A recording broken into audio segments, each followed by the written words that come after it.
आउने चुनाव अब तपाईँ के आधारमा जित्नुहुन्छ? के गरे होइन कि हामीले 5 वर्ष 7 वर्ष 10 वर्ष जति वर्ष हाम्रो कार्यकाल थियो, जति वर्ष हामीले काम गरेको त्यति वर्ष सबै कुरा गरेकै हो। के पुल बनाएको हो, रोड बनाएको हो, हामीले बनाउने जिम्मा लिएको।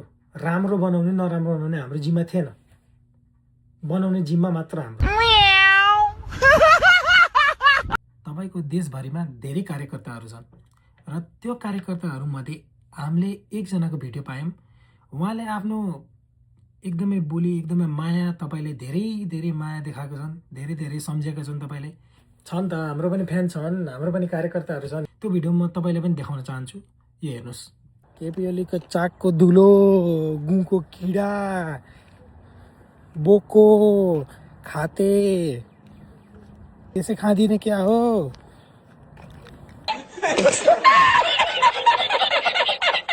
ल बस्नुजी, तपाईँ के खानुहुन्छ अब? पानी खानुहुन्छ कि जाड खानुहुन्छ? मेरो यस्तो हो कि म जाड रक्सी खाने मान्छे होइन, तर केपी ओलीले जतिखेर मुत्नुहुन्छ त्यतिखेर म गएर त्यही मुत नै खाइदिन्छु कि। मुत खाएपछि मलाई एकदमै अमृत जस्तो फिल हुन्छ अनि दिनभरि म बाँच्न सक्छु त्यतिले।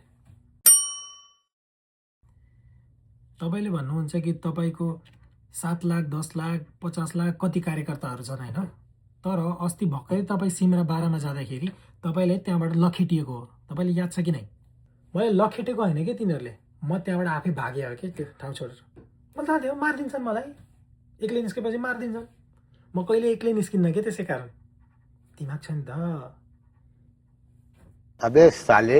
ल मान्नुहोस्, म रिपोर्टर होइन, आज म एउटा आम जनता हो। तपाईँ पनि जनते भएर भन्नु न, केही छैन, भन्नु न। बोको होस् त बोको, तँलाई हेरेपछि हान्नै मन लाग्छ कि।